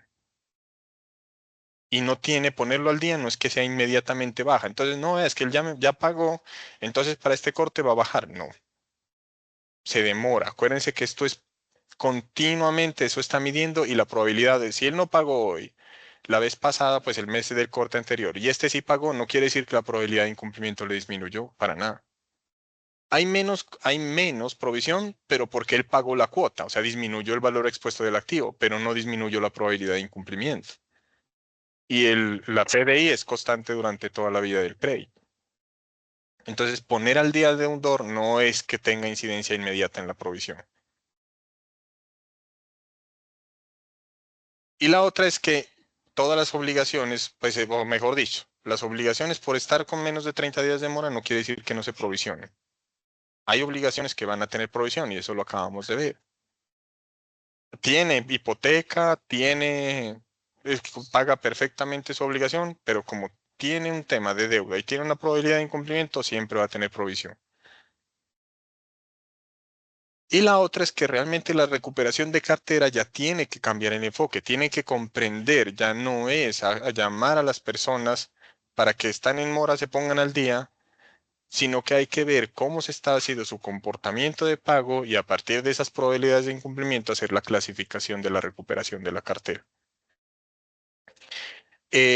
Lo que les acabo de decir en este tema de oportunidades es pues, un tema de que ya hay forma de cuantificarlo, hay forma de medirlo, hay forma de segmentar, hay un tema de manejo más eficiente de la cartera, hay muchas oportunidades de crecimiento y aprender mucho más, de volverse mucho más estratégicos. Y esto, la ventaja es que nos permite que todo lo que hagamos nos permite cuantificarlo. Esa sí tiene una ventaja grandísima en esa parte, o sea, que nos permite cuantificar qué es lo que estamos haciendo. Entonces ya toda estrategia direccionada a la cartera tiene un costo relacionado. Entonces es mucho más fácil. Ya el tema de aquí en adelante, pues es un tema de comprender bien, que mucho por aprender, todo lo que quieran. El tema de la administración de las garantías es un tema muy crítico, la evaluación de cartera, cómo está impactando, los indicadores de seguimiento, las partes de segmentaciones de la cartera, los modelos. Entonces aquí ya viene lo que nosotros tenemos que comprender como la parte práctica o la parte de ejecución. Entonces, cuando nosotros ya vamos a hablar de la parte práctica, aparecen las ventajas de la tecnología. Nosotros no podemos manejar esto en Excel. Manejarlo en Excel es un tema completamente operativo con un margen de error grandísimo y la otra es que se vuelve una carga para la parte de riesgos que no les va a dar lo que ustedes están esperando. Entonces, ¿qué va a pasar ahora sí? Cuando nosotros trabajamos con herramientas tecnológicas que nos permiten y nos dan confianza en los resultados, pues obviamente vamos a tener una mejor gestión. Entonces, ahora sí, ¿qué va a pasar? Cuando nosotros hablamos de pérdida esperada y tenemos una herramienta tecnológica, lo que nosotros tenemos que cargar es simplemente información que nos dé los resultados. Ahora, ¿cómo manejamos esto? Y es lo que la norma conoce como escenarios. ¿Cómo se impactan ustedes si cambian su tipo de garantía? ¿Qué pasa si ustedes en lugar de codeudor, en lugar de sin garantía, le ponen una fianza? ¿Cuánto me impacta eso en el costo? ¿Qué pasa si los deudores más grandes me entran en mora o me materializan un riesgo? ¿Cuánto me cuesta? ¿Qué pasa con los créditos reestructurados? ¿Cuánto me están costando? ¿Qué pasa con las políticas de otorgamiento? ¿Qué pasa si yo aumento la tasa de interés? Eso nos permite hacer estas herramientas. Estas herramientas, a partir de una carga de archivos, lo que nos va a permitir es hacer esa cuantificación del costo de las estrategias. Entonces, ¿qué pasa si yo otorgo un crédito de 1.000 millones o otorgo créditos por 1.000 millones sin garantía a este grupo de deudores? ¿Cuánto me cuesta eso a nivel de deterioro? Esos son los escenarios y la idea es la eficiencia operativa. Entonces, con un cargue de archivo simple, esto a un solo clic nos va a dar el costo y podemos comparar. Y cuando nosotros podemos comparar, es donde podemos darnos cuenta de qué impacto cuantitativo tiene y antes de tomar decisiones, podemos hacer un análisis financiero que nos permite tomar decisiones más acertadas. No, que queremos hacer una campaña de crédito. Listo, ¿por qué valor?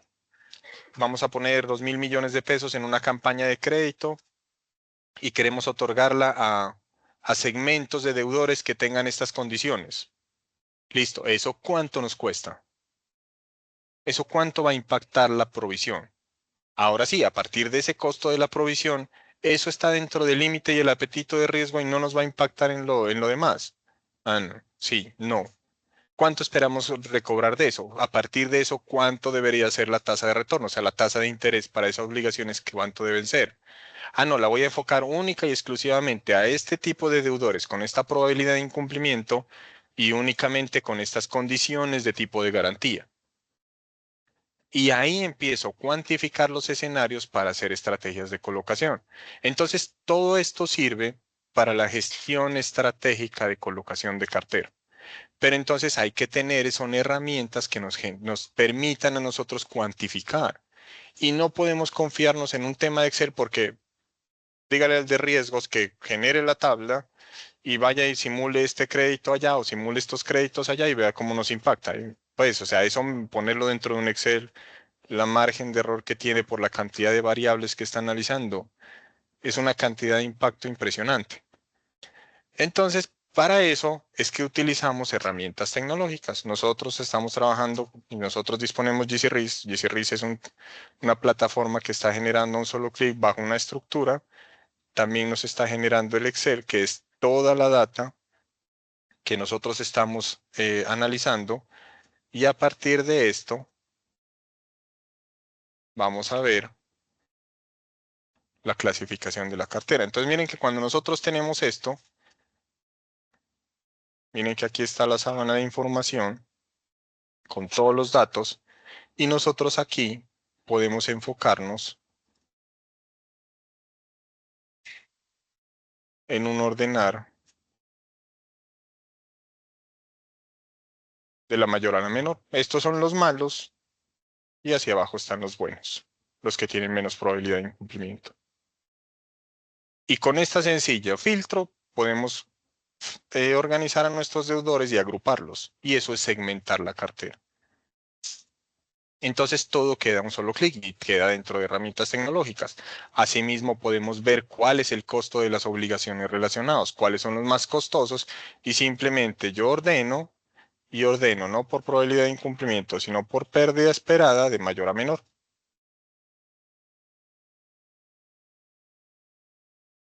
Estas son las obligaciones que más me cuestan. Entonces, con esto es lo que nosotros queremos trabajar en un tema de eficiencia y de análisis de riesgos. El manejo que nosotros estamos dando pues, a la formación es que esto no es solamente de la gerencia, esto no es solamente de la parte de riesgos, esto no es solamente del coordinador de riesgos. Don Freddy, bien pueda, por favor. Hugo, buen día. Gusto saludarles. Más En don el Freddy. archivo en el archivo que nos estaba mostrando en este momento en Excel, nos podría presentar cómo quedaría identificada la calificación por categorías de acuerdo al resultado de la pérdida esperada. Yo recuerdo que en su Claro. momento me comentó de 3 tablas dinámicas que se manejaban al respecto. Ajá. Una, pues es de acuerdo a lo que hablaba en su momento, cómo nos sacaba de acuerdo al modelo por el anexo 1, después cómo lo veíamos por homologación y al final, pues ya el resultado final para determinar cuál es el que realmente nos va a impactar en los estados Exacto. financieros con ese proceso.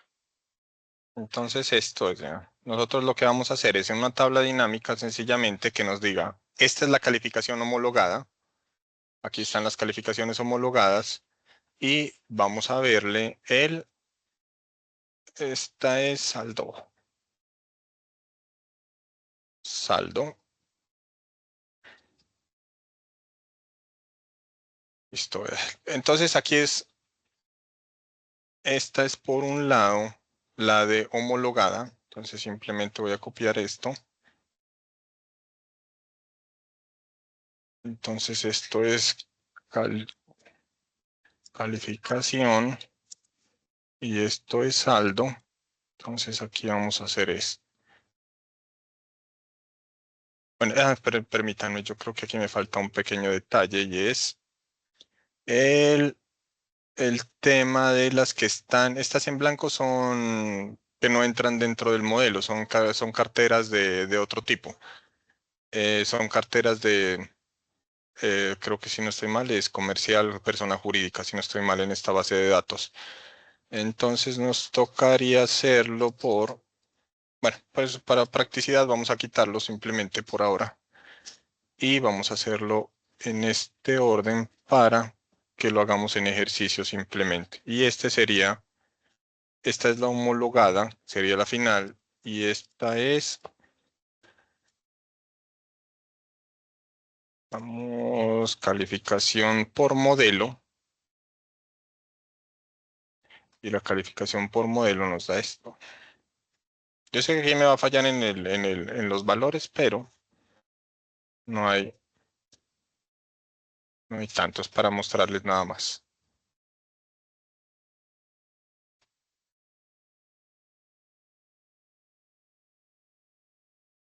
Bueno, ¿qué es lo que estamos haciendo aquí? Simplemente el indicador, este sería el indicador homologado, entonces simplemente es esto.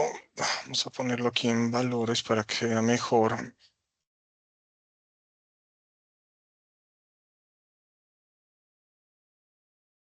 Listo, entonces vamos a hacerlo aquí el indicador.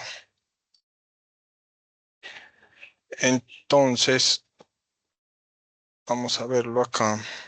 Vamos a hacer simplemente más.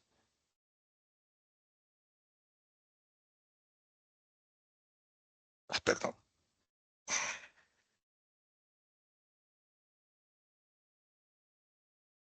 Pam.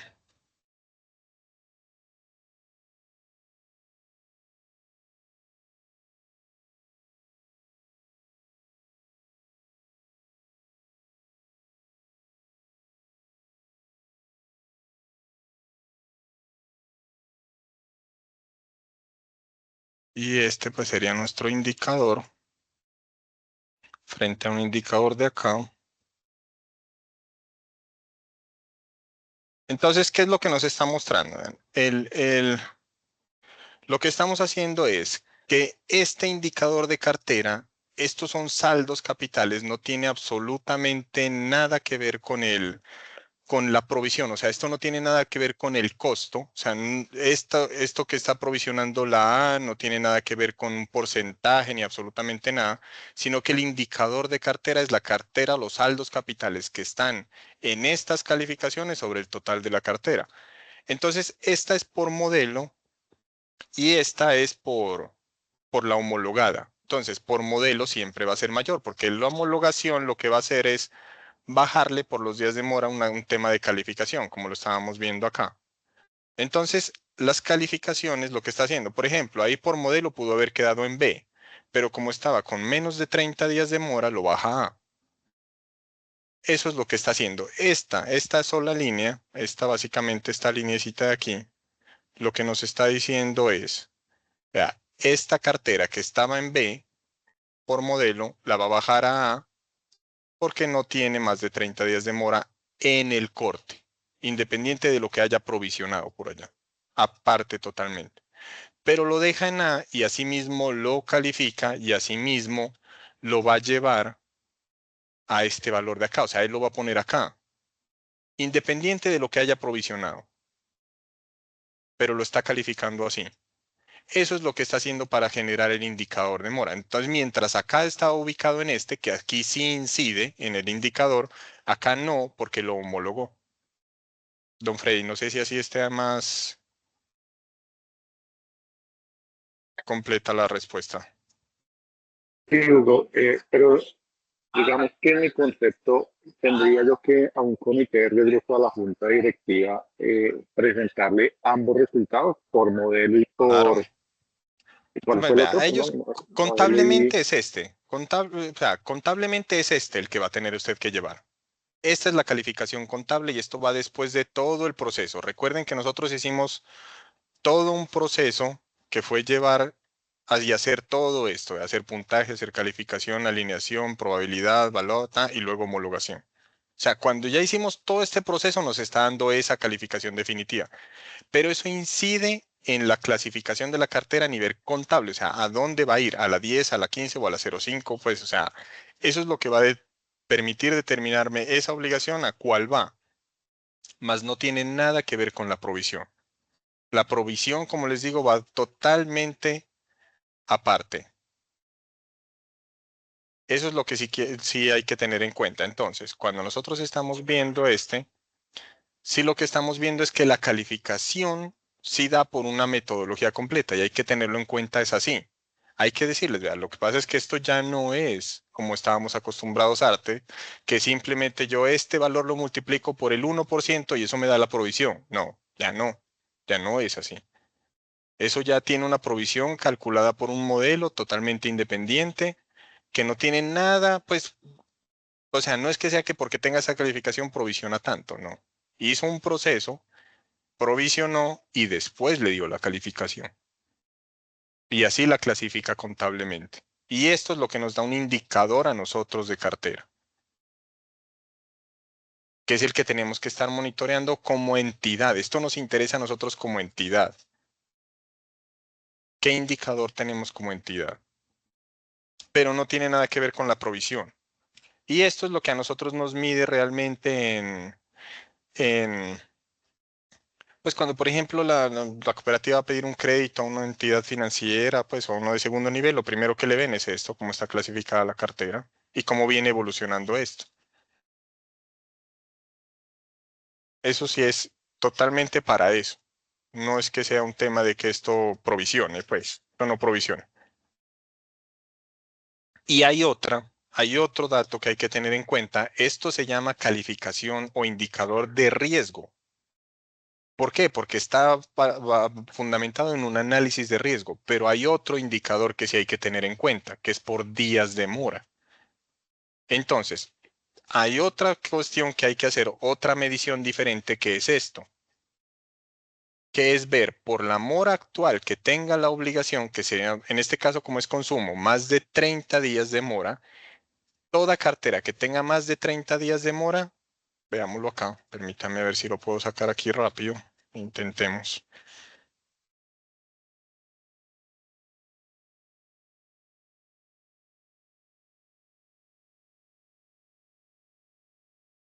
Listo, vean, toda esta cartera y yo la voy a ver acá en saldo este.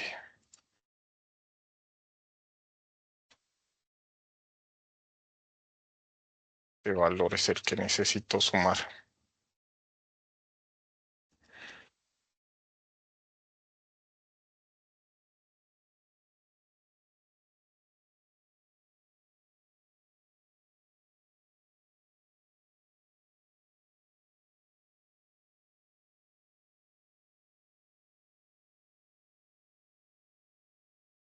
Ese es el indicador de mora incurrida. ¿Qué quiere decir eso? Que son obligaciones que tienen más de 30 días de mora, o sea, que efectivamente me materializaron el riesgo. No es que tengan riesgo, que materializaron el riesgo al corte y ese siempre va a ser menor al indicador de riesgo de crédito, que es este de acá, que es por modelo. ¿Por qué menor? Porque acá está teniendo en cuenta un tema de riesgo, o sea, probabilidades de incumplimiento, gente que está al día que la está llevando a otra calificación. Entonces, ¿qué pasa con este indicador de mora incurrida? Este es el que nos dice qué distancia hay entre estos dos. Entre más distancia haya entre estos dos, por ejemplo, si acá nos da, por ejemplo, un 3% y acá 16, eso quiere decir que el modelo no está para nada alineado con nuestra realidad. Es decir, que el modelo está sobredimensionando el riesgo. En el sector financiero se sabe que esto es alrededor de 3 puntos de diferencia. Si hay 3 puntos de diferencia entre el modelo y el indicador real, o sea, el indicador de mora incurrida, quiere decir que el riesgo se está reflejando bien. Media, no quiere decir que eso sea. Si ustedes tienen una diferencia muy grande entre estos dos indicadores, sí hay que analizar si el modelo se ajusta a su realidad.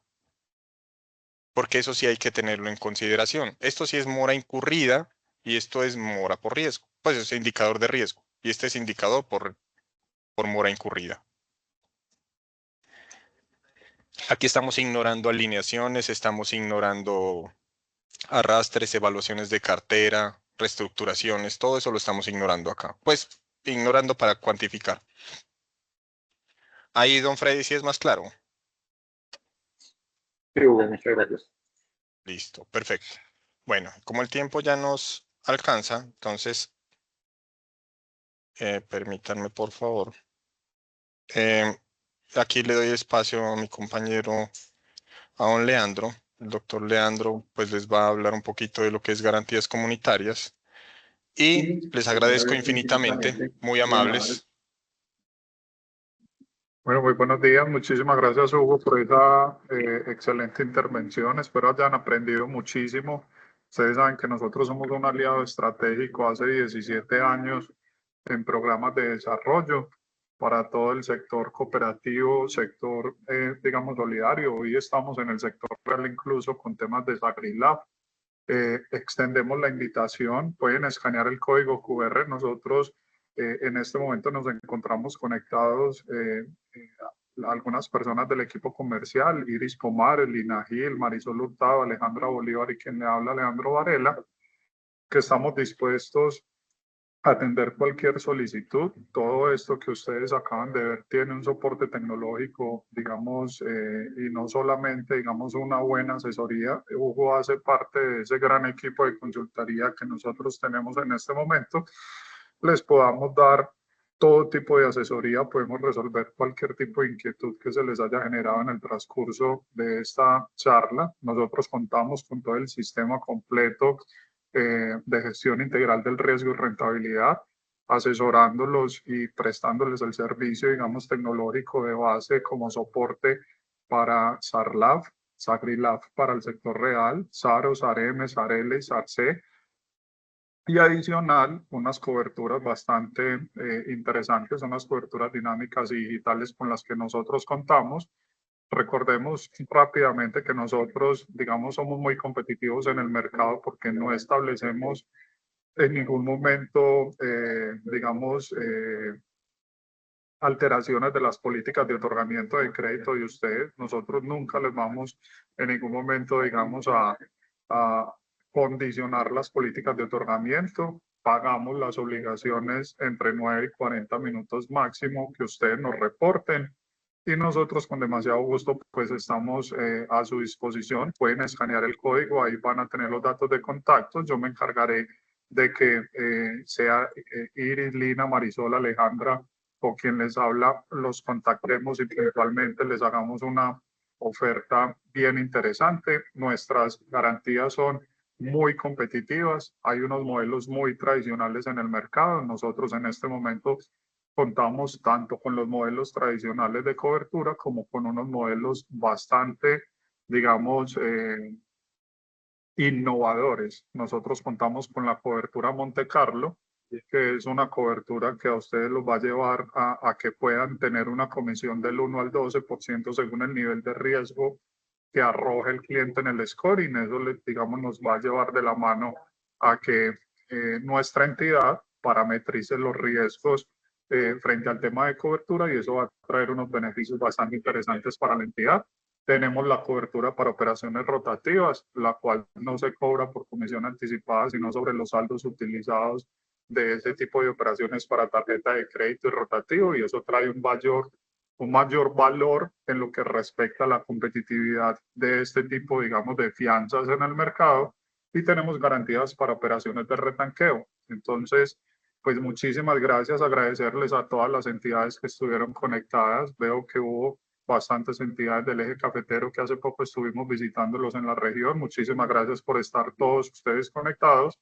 Quedamos atentos a sus llamadas, a poderles, digamos, analizar puntualmente el caso específico de cada entidad, poderles enviar nuestras cotizaciones y poderles enviar nuestro portafolio de servicios. Hugo, muchísimas gracias de nuevo por esta excelente intervención. Yo sé que aquí, digamos, muchas personas resolvieron muchas inquietudes que tenían, pero también, por favor, cuenten con que Garantías Comunitarias tiene no solamente la asesoría, sino la herramienta tecnológica de base que les va a poder ayudar en este sentido.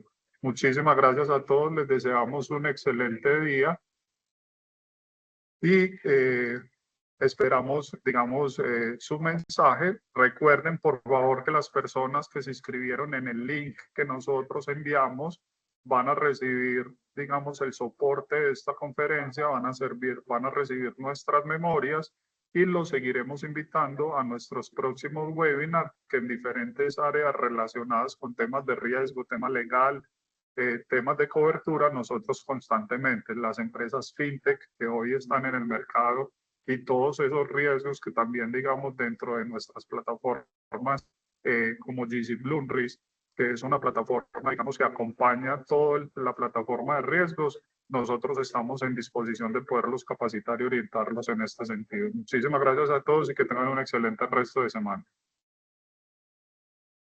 Bueno, muchísimas gracias, muy amables por la participación y reitero, pues los invitamos, vamos a continuar con los webinars y estén pendientes pues para participar. Y si tienen alguna duda, por favor, bien puedan. Muchas gracias.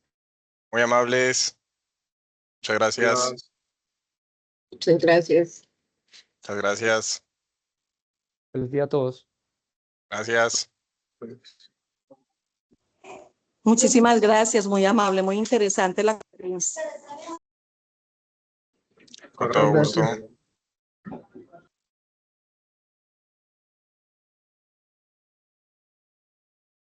Muchas gracias.